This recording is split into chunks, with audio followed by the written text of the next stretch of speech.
Hello. Happy Saturday morning, everybody. To us. At least it is for us. It'll probably be Tuesday for you. Yeah, whatever it is for you. Good morning, happy day, good Hello. evening, whatever it is. We're bringing you along today for a new exciting adventure. Lots of plans in place for this spring, and we're gonna get started on some of those today. But first, we have a bit of a haul for you. Yeah, we went out and got a bunch of stuff. For all the projects we have coming up. Yeah, and we're gonna show you a little bit of the plan. Yep. And first we'll start off by just showing you what we got. And if you are new here, make sure you go ahead and hit that subscribe button so you can see what the projects turn out to be and all the other stuff we have planned for this year. And if you enjoy this video, make sure you hit the like button.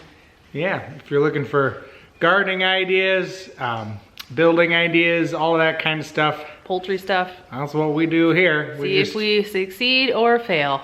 Yep, we're not making any promises. We're not experts or, These are not how-to videos. They are how we did it videos. How we did it and did it work for us. So here's what we got.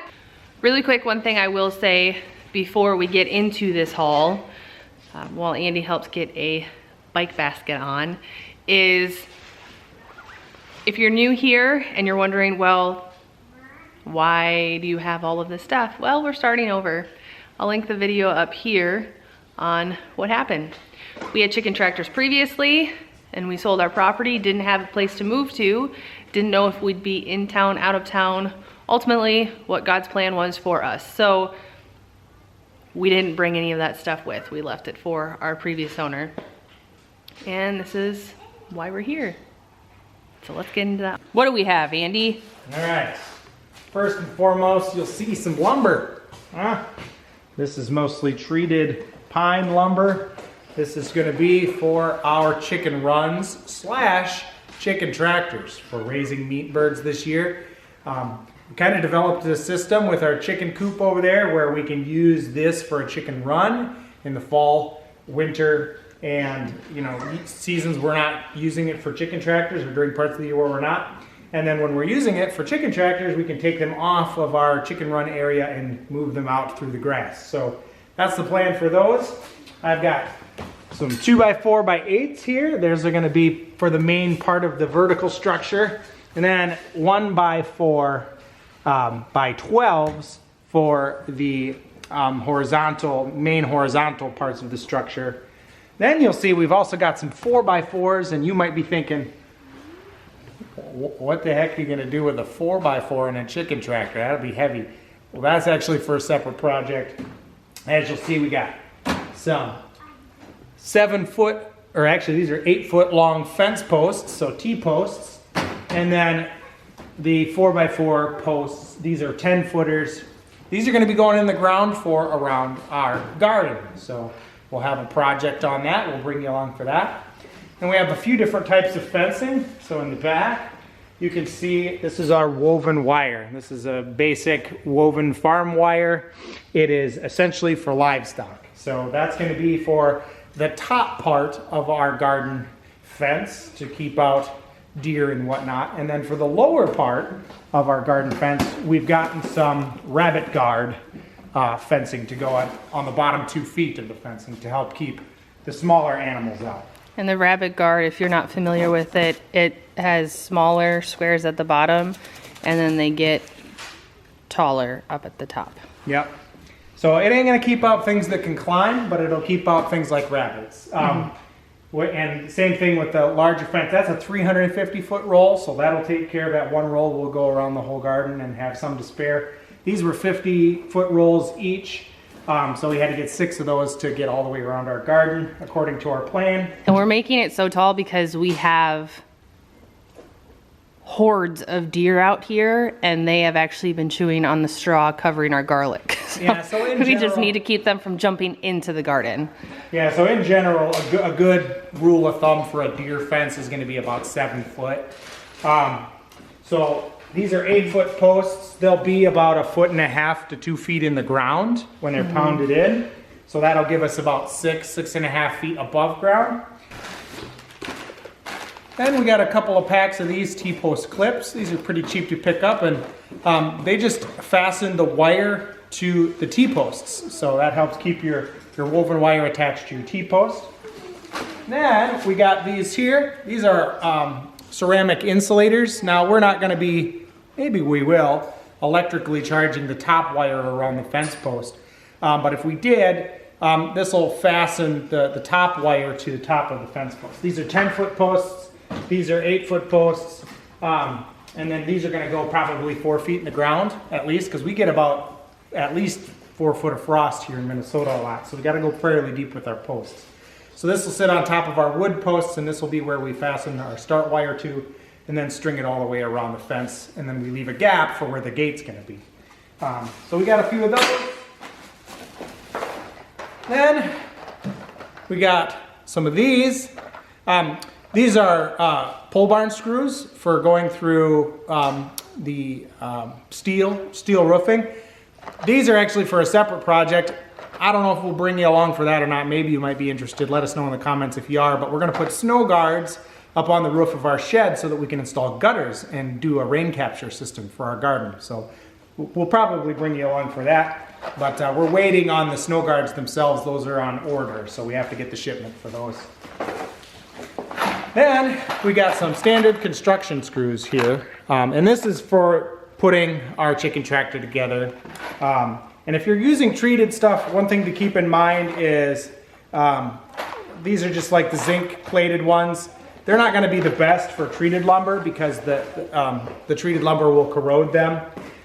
So you can use like a deck screw or something like that that has a coating on it, or a stainless steel screw. Those are the best to use for treated lumber. But for the most part, I use these for all kinds of projects, so I just picked up some of those. And then I think I said the insulators. Hardware cloth. Oh, and one more thing. Yeah, we got 2 more things actually. So here's hardware cloth. This is the best thing to use for your chicken tractors, for the open parts of your chicken tractors where you won't be having, you know, steel paneling or aluminum paneling, whatever you're using, going around. So we got 4-foot tall pieces of that, because you'll see our chicken tractor plan. It's taller on one end, it's like a lean-to style, and shorter on the other. So we need the 4-foot tall stuff to get on the tall end. And you'll see why we did it that way when we take a closer look. And then the last thing, which you can't really see, and then I have a little extra hardware cloth here, so I brought that over. And then the last thing is this here. And I'm sorry you can't see it very well, but these are 12-foot long PVC. So the PVC panels are nice and light. They're gonna work really good for the chicken tractor because it'll make it lighter and easier to move around. We're also testing them out. They were cheaper than the steel panels, which I usually go with, but the steel gets kind of heavy if you're doing a fairly large structure. So we're gonna try these out and see how they hold up. If they don't hold up very well, we'll probably make a different recommendation, but you know, we're always trying different things, and I haven't tried these before. So these will go on the sides, in the back, and then on top of the structure to include. And I just want to add, we're also trying the plastic, like Andy said, because it's lighter and it'll be easier to move. So if I need to move them, it's a little bit easier. I could move our previous ones. It just took literally like everything I had to move our larger tractors, just because they were so heavy from the steel. So hopefully these will be lighter. And one thing I'll add too is just the trailer in general. So we got the trailer a long while back, but some of you have asked about it in other videos. Basically, it's a caravan, 12-foot by 6-foot wide trailer. It's got the ramp on the back, and then these sides unlatch and fold down as well. So it's really nice for if you have anything on pallets that you order and you want loaded up. And it's about the perfect weight and tow rating for hauling our little compact tractor around. It's a 1-series tractor, so no matter what variety you're getting of tractor, it should work for all your 1-series compact tractors. Anything bigger than that, it's probably not going to have the load-bearing capacity for something like that. It will usually have a tandem or 2 axles to support that greater weight. But the single axle is really good for if you have like a smaller SUV or something like that, because it's a lot easier to tow. So for all of those of you who are interested in the trailer, that's what that is. And we got it at Fleet Farm. We picked this up at Fleet Farm, as of course, and it was on sale. It was a pretty good deal. you know, for what it is and for as nice as these trailers are, they're a pretty affordable price. So if you're interested in that, That's what it is. Oh, you're recording. So here we are. And here's my plan, and don't laugh, it's really not that sophisticated, but basically it's just a drawing of the plan, and this helped me to come to how many materials I was gonna need to buy and whatnot. So I just laid it out panel by panel. Here's the top view, here's the left and right side view, here's the back view, and here's the front view. And this sort of helped me count the boards. I knew what my dimensions are roughly based upon our concrete slab out there. I know that this is 4 feet, this is 2 feet based upon the height we need to get over our chicken and duck doors.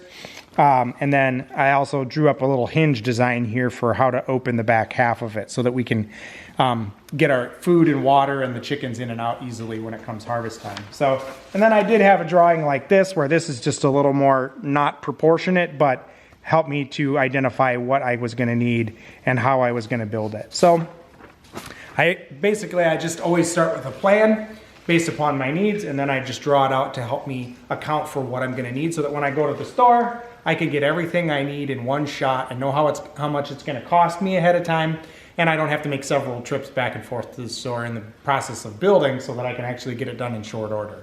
So that's just been my learning process over the period of building things. Is it takes a lot longer to build something if you have to keep going back to the store to get more stuff you didn't think about. So always start with a good plan.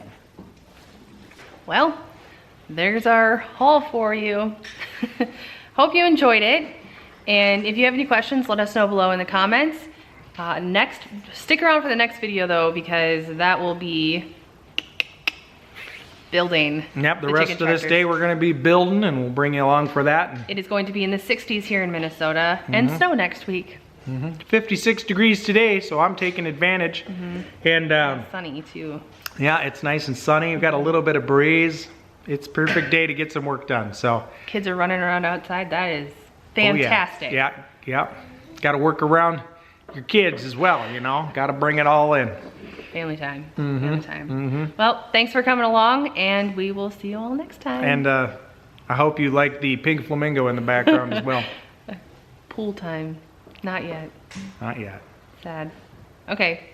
We'll see you next time. Bye. Cheers.